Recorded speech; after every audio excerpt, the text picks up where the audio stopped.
Oke, lanjut. Perhatikan struktur balok beton bertulang berikut. Nah, di sini kita ada beban ya, kita berikan beban terbagi merata di atas ya. Anda tahu bahwa momennya itu adalah 1/8 KL kuadrat ya. Oke.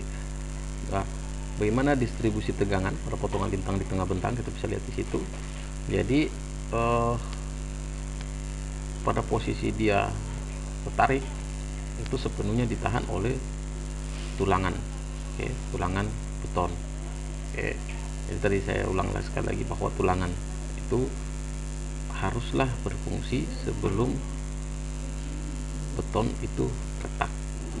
Oke, nah, saya pernah sampaikan sebelumnya untuk alasan kenapa bambu, material-material lain yang biasa kita pakai di kampung itu dijadikan perkuatan itu sebenarnya nggak pas. Kenapa? Karena kalau diandaikan bambu kita masukkan ke dalam situ ya, maka betonnya sudah keburu retak, bambunya belum bekerja. Kenapa? Karena dia punya regangan jauh lebih besar, dia menurut elastisitasnya lebih rendah. Oke, kita lanjut. Nah, ini tadi prinsipnya sama tadi yang kita jelasin tadi, masih rangkaian dari penjelasan sebelumnya di atas. Tanpa ada beban kita tarik ya, maka sisi bawah itu akan mengalami tekan dan sisi atas mengalami tarik. Oke. Sisi atas mengalami tarik. Oke. Nah, di sini digambarkan seolah-olah posisinya adalah sisi atas itu adalah 0 sebenarnya. Artinya pada prinsipnya sebenarnya kalau ini kita tambah, kita perbesar, maka yang sisi atas itu akan mengalami tekan, harus mengalami tarik, yang bawah mengalami tekan. Oke. Nah, ini adalah ketika belum memperhitungkan beban. Nah, ketika ada beban, maka dia akan seperti ini distribusi tegangannya. Jadi di sini kan diperkurangkan nih posisinya nih, tegangan yang terjadi di tengah bentang ini. Oke, bisa dipahami. Oke. Nah, ini kita bisa lihat nih pada balok beton praktekang ini kebetulan titik berat dari P nya kita taruh persis di tengah bentang. Oke. Nah, sekarang perhatikan P ini. Jadi di sini kita pegang ya, di sini kita pegang, ini kita tarik, ini kita tarik. Jadi ini adalah kabel atau baja prategang nih dalam selongsong nih. Oke, tendon. Ketika ini kita tarik, maka beton ini akan mengalami tekan, ya kan? Jadi baja kita tarik, otomatis beton akan mengalami tekan. Jadi pada baja prategang ada gaya tarik, pada beton itu mengalami gaya tekan P. Oke. Kalau dia kondisinya seimbang, maka tidak ada reaksi pada tumpuan. Kalau dia artinya tidak ada reaksi vertikal ya, tidak ada reaksi vertikal akibat ini. Oke. Sorry, lanjut.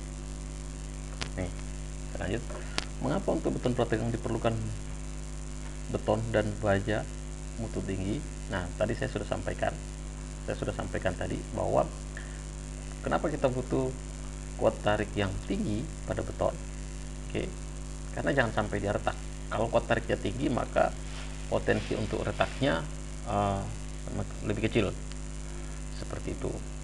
Jadi kita bisa lebih bisa. Karena kenapa mutu betonnya kuat tekan betonnya juga harus tinggi. Nah, tentu saja kita butuhkan untuk mendapatkan kuat tarik yang tinggi, tentu saja kita butuh kuat tekan beton yang tinggi tanpa kita memberikan semacam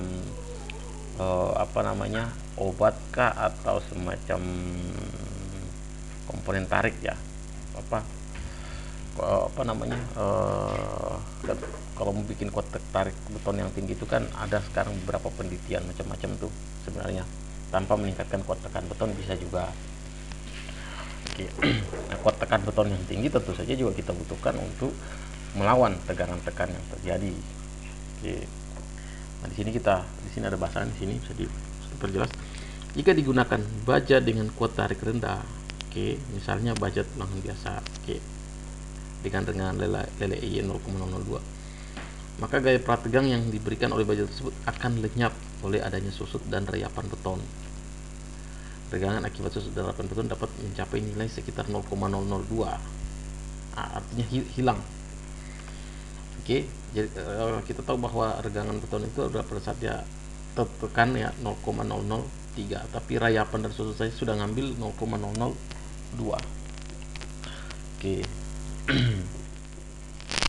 Sehingga kita butuh baja dengan kuat tarik yang lebih tinggi. Itu ya.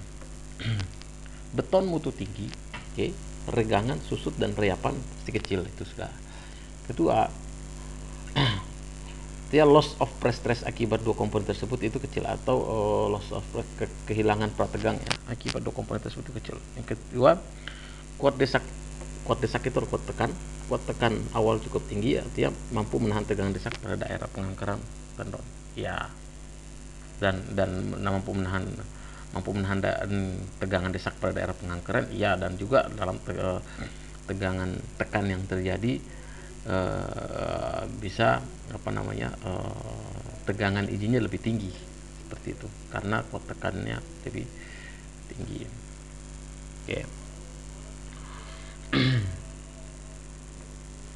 Oke, lanjut. Nah, kelebihan dan kekurangan dari beton prategang, yang pertama adalah dari sisi dimensi penampang.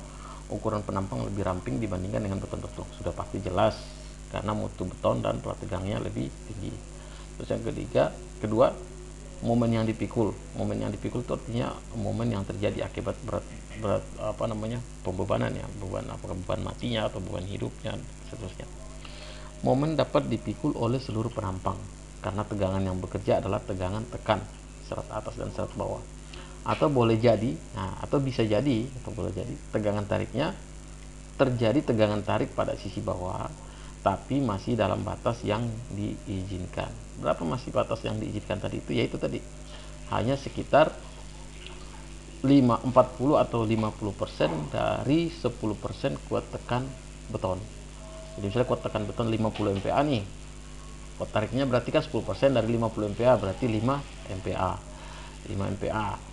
Nah, tegangan izin tariknya dari 5 MPa itu dikali lagi dengan sekitar 50% atau 40%. Anggaplah 50%, berarti sekitar 2,5 MPa. Jadi tegangan tarik yang terjadi itu hanya sekitar 2,5 MPa. Seperti itu, karena seluruhnya seolah-olah ada sumbangan besar dari kabel tendon. Ya, Oke. Terus lanjut, pada struktur beton bertulang biasa hanya penampang yang belum retak atau crack saja yang memikul. Jadi lebih kecil dibandingkan dengan beton prategang. Jadi pada struktur beton bertulang biasa hanya penampang yang belum crack atau retak saja yang memikul. Jadi lebih kecil dari beton prategang.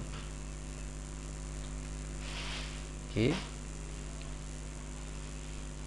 Kelebihan lagi, daya tahan terhadap korosi. Pada beton prategang, baja tulangan atau kabel prategang biasanya tidak mengalami korosi karena penampang tidak mengalami retakan.